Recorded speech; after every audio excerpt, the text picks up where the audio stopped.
Pasa nada. Bueno, veníamos hablando entonces de lo que se plantea esta semana con una Patricia Bullrich que no puede cumplir acabadamente con el mandato de Javier Milei en la ¿Qué encerrona más? de la reforma laboral, y con respecto a lo que se viene esta semana, que es el próximo 26, que se había planteado la discusión de un presupuesto.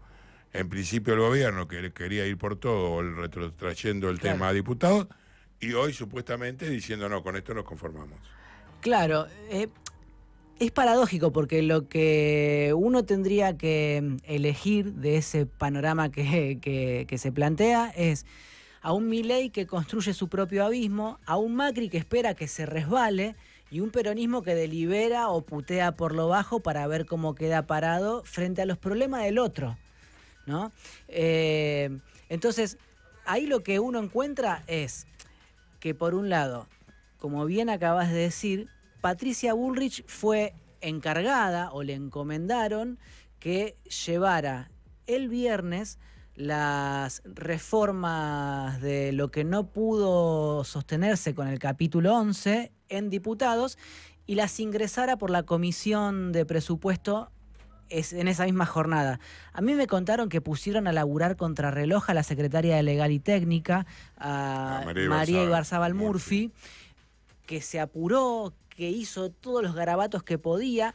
Le llevan durante la última hora de la exposición en la comisión de presupuesto a Bullrich el borrador de lo que querían, que quedara al menos de aquel capítulo 11 volteado en Cámara de Diputados, y que se le paran de manos Eduardo Bischi, que es el presidente del bloque radical en el Senado, y los aliados.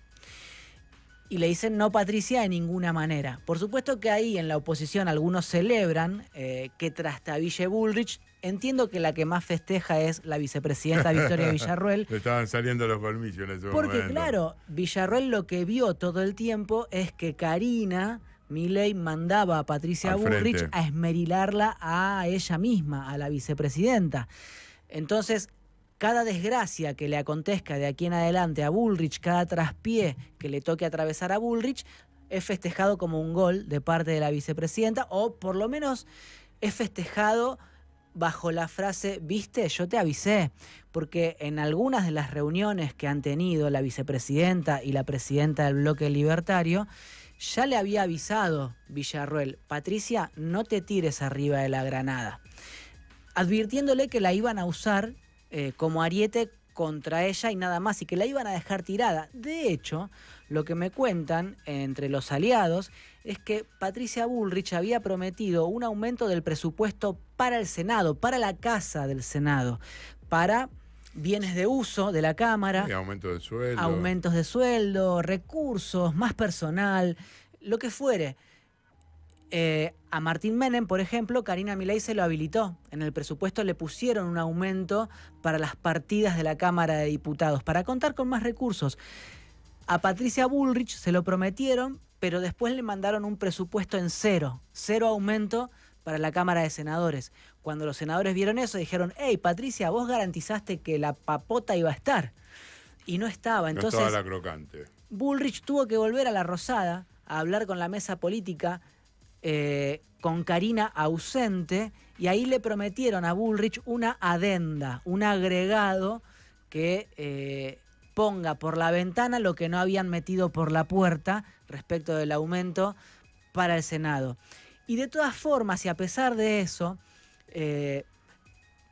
Caputo y Javier Milei, Toto Caputo, no Santiago Caputo, entendieron recién el viernes, ante la negativa de los radicales y los aliados, que no iban a tener mucho margen para hacer pasar la insistencia, digamos, del capítulo 11 o cualquier agregado parecido. Sí, además la idea era votarlo el 26 y llevarlo a diputados el 29, digamos, en ese contexto de fin de año, con la necesidad y la exigencia de tenerlo, porque si no teníamos el presupuesto del 2023 nuevamente rigiendo. Pero contemos cuál es el abismo al que se enfrentó Milei en esas horas, donde recordemos que habían dejado trascender que Milei estaba dispuesto a vetar el presupuesto si Claro, no sí, incluía sí. la derogación del aumento a las universidades y la emergencia en discapacidad.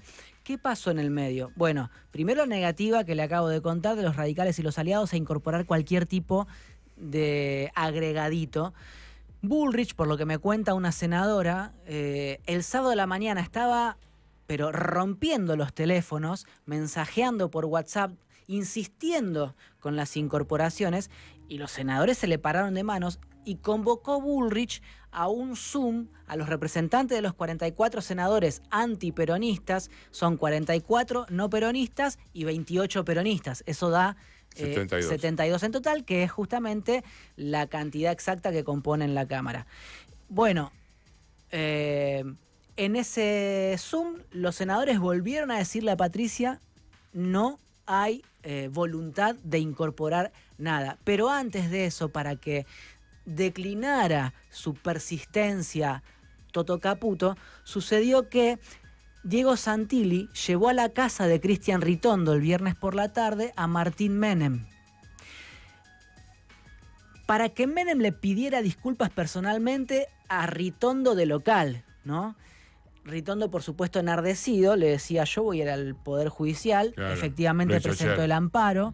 Lo hizo el viernes eso. Okay. El sábado ya trascendió el amparo y hoy se sortea en qué juzgado recaería el amparo que está solicitando Ritondo para que se suspendan los efectos de las designaciones de los auditores para la AGN, algo que aconteció a las 3 de la mañana por un pacto entre Máximo Kirchner, Martín Menem y los gobernadores del norte, para repartirse los cargos de los auditores entre esos 3 espacios políticos. Ritondo está caliente porque le habían prometido durante todo el año que el tercer auditor, son 3 auditores en representación de diputados. Uno iba a ser para el peronismo, otro para los libertarios y otro para el PRO, que era Jorge Triaca, el ex ministro de Trabajo de Macri.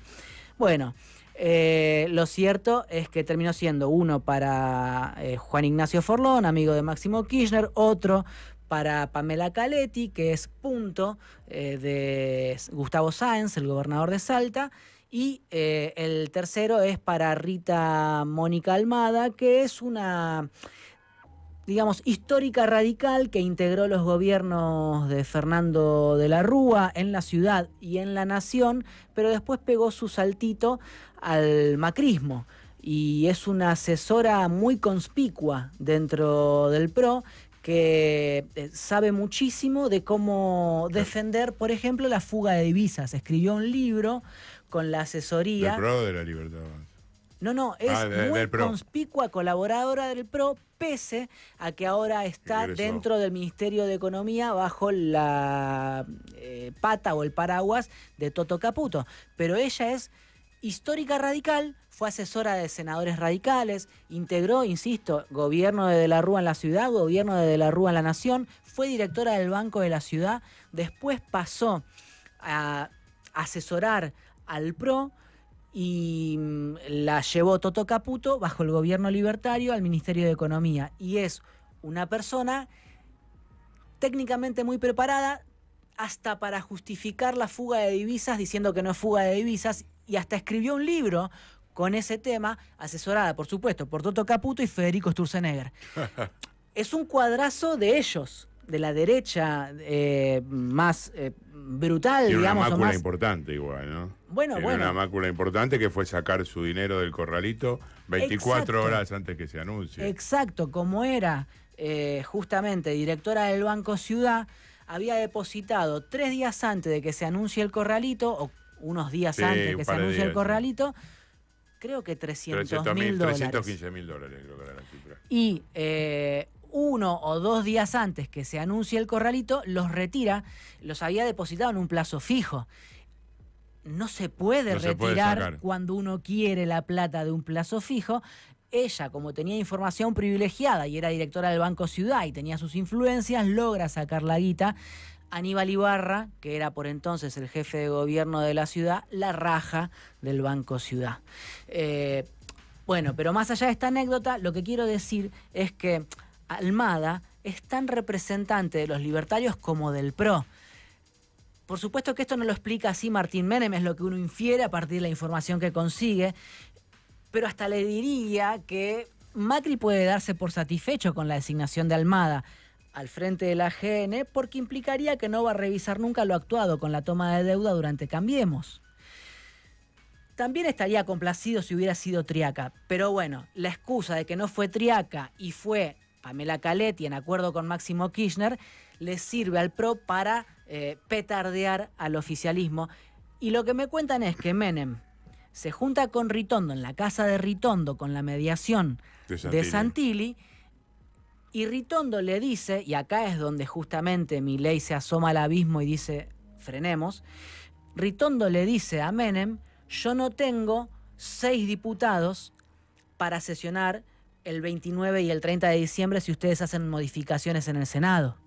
O sea, es Ritondo el que le avisa, van a estar recontrajugados o peor que en la sesión del miércoles pasado si tienen que ratificar modificaciones que les haga el Senado.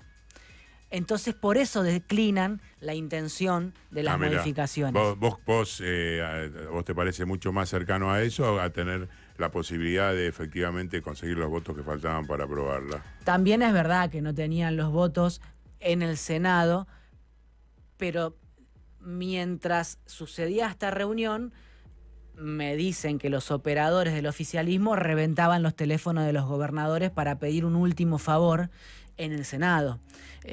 Pero todo esto se iba dando, era un rompecabezas en movimiento. Claro. Entonces, si no tenían la garantía ulterior de poder ratificar en diputados que se incorporasen las modificaciones del Senado, ¿para qué iban a empezar a pagar de vuelta favores a los gobernadores si después los que le iban a soltar la mano iban a ser los del PRO, que no iban a estar en recinto en diputados? Ahora, la preferencia del gobierno por los gobernadores del norte, que le pagaron como les pagaron, habla a las claras de que el PRO ya lo tienen adentro, para que le van a seguir dando cosas.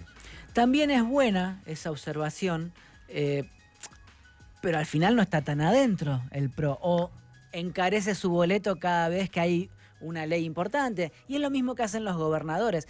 En definitiva, pese a haber ganado la elección de medio término, Milei no tiene mucho margen para inflar el pecho. Sigue teniendo que alquilar legisladores, nada menos que para sacar el presupuesto. Y voy a lo que anunciamos en la apertura. Artículo 30 del presupuesto. Guarda con que se amotinen los senadores para el viernes próximo y quiten el artículo 30, que es el que elimina el artículo 9 de la Ley Nacional de Educación sancionada en 2006. Ese artículo, el 9º, establece la educación como derecho social y plantea que es el Estado el que debe garantizar las partidas presupuestarias hasta llegar al 6% del PBI en el financiamiento educativo, que es una ley anterior a la ley de educación. La de financiamiento educativo es de 2005 y la de educación nacional es de 2006. Y también plantea ese artículo 30 de la ley de presupuesto enviada por Toto Caputo, la derogación de los artículos 5, 6 y 7, si mal no recuerdo, de la ley de ciencia y tecnología sancionada en 2021, que lo que pretende es un aumento paulatino hasta 2032 de, le diría, décimas, porque el presupuesto actual para ciencia y tecnología está en 0,20, claro, 0,2. Y entonces ese articulado de la Ley de Ciencia y Tecnología del 21, lo que promovía es que vaya subiendo a 0,28 en 2022. Al 1%. La idea era que alcanzara el 1%. En 2032 al 1%. Sí. Pero de acá al 2032 iba a ir subiendo por decimales. Sí. Eso pretende derogar Caputo en el 30, también los fondos para defensa. Entonces... Sí, no hablemos de la educación técnica. Y la educación técnica que también la quieren reducir un 95% en un gobierno que dice que la reforma laboral justamente es lo que va a generar trabajo, y una de las principales herramientas para tener mano de obra calificada de los jóvenes es lo que salen directamente como maestro mayor de obra, como tornero de la secundaria, sí. Y directamente lo quieren, que es, digamos, vuelta a los 90, donde Menem efectivamente eliminó la educación técnica. Totalmente. Es como una remake. La recuperó Filmo, la recuperó Néstor Kirchner. Es una remake de lo que pasó en ese sentido en la década del 90 en el país. Y voy a esto puntualmente. Se le pueden amotinar los senadores para sacar también el artículo 30. Vamos a ver si tienen fuerza para hacerlo o no, lo cual sería un problema enorme para el gobierno, porque entonces sí volvería con modificaciones a diputados, y hay que ver si consiguen que los que ya se tomaron vacaciones las abandonen y vuelvan para sesionar el lunes o martes de la semana que viene, porque recordemos que estas modificaciones en el Senado se harían el viernes 26, después de Navidad, y entonces para que haya presupuesto al 1 de enero, la Cámara de Diputados debería sesionar como Cámara de Origen para ratificar o modificar lo que disponga el Senado entre el 29 y el 30 de diciembre. Una empresa mucho más quimérica que la de sesionar este viernes. Con lo cual, yo ahí sí abono lo que estás planteando respecto de que el gobierno todavía no tiene cerrado si va a impulsar modificaciones o no, o qué es lo que va a hacer. Hay una gran confusión en el Poder Ejecutivo, acaso también porque carece de las fuerzas como para sentirse holgado y decir, bueno, vamos a hacer esto porque nos alcanza. O sea, ya no saben para qué le alcanza. Entraron el miércoles a la Cámara de Diputados pensando que se comían los chicos crudos y ahora lo que tienen es un gobierno que se abisma, que queda, digamos, parado frente al precipicio porque no consigue los fondos para afrontar los vencimientos de deuda del 9 de enero, tal como viene contando Glesser sucesivamente a lo largo de cada episodio de Triple Click, y encima el presupuesto lo complica, porque hay que decirlo también, pese a que se eliminó el capítulo 11, los mercados no reaccionaron mal. José Mercado no reaccionó mal la semana pasada, pero ¿qué pasa si no hay presupuesto? Es una de las exigencias, uno entiende, de parte del Fondo Monetario, de los organismos internacionales, del Círculo Rojo de la Argentina, y si no hay presupuesto, bueno, hay muchísimas cosas que están dependiendo. Sabemos que el gobierno le importa 3 carajos, digamos, en líneas generales, no es de su buen pensar y buen hacer que tener algo que lo controle, pero indudablemente está pesando ahí la mano de sectores poderosos que el Fondo Monetario, que salió a celebrar además las medidas económicas, en un contexto en el cual, digámoslo, los números que aparecen en ese presupuesto son absolutamente ficticios, porque habla de $1 a 1.450 pesos para diciembre del año que viene, y ya estamos superando esa cifra. Obvio. O sea que van a hacer firmar un papel que es un como si, pero que el único leitmotiv que tiene es poder mostrarlo. Exacto. Es como, sí, una especie de contrato para ganar la confianza de los mercados, ¿no? Que es el predicamento histórico de los gobiernos liberales en Argentina. O sea, tratar de ganar confianza para recibir inversiones, financiamiento, lo que fuere, que consiguen a medias o no consiguen, y que cuando vienen no es otra cosa que ingreso de guita para la fuga de divisas. Pero están en esa historia donde no saben cómo salir. Y acá viene el capítulo aparte, si quiere, que es el de Macri especulando con que no le salgan las jugadas al oficialismo, y el del peronismo deliberando sobre sí mismo en un momento donde... Esto es maravilloso, tiene que ver con la dinámica de la política, con lo inesperado, y es que finalmente ahora yo encuentro, de última, cotejémoslo juntos, pero yo encuentro que ahora hay un kirchnerismo golpeándose el pecho por haber acordado con los libertarios el reparto de cargos en la AGN, y que eso habilite o pavimente el camino para acordar en marzo finalmente la cobertura de las vacantes en el Poder Judicial, más de 200 juzgados federales vacantes en la Corte, eso que contamos durante todo el año pasado y gran parte de este año, como un acuerdo en el cual trabajaban emisarios de Cristina y emisarios del gobierno, y que desde el costado del kirchnerismo se trataba de ocultar o de desmentir, o se renegaba de las versiones periodísticas que daban cuenta de eso. Ahora encuentra hasta a Máximo Kirchner figurando en primera plana, celebrando o trabando ese entendimiento, y sin hacerse el menor problema, digamos.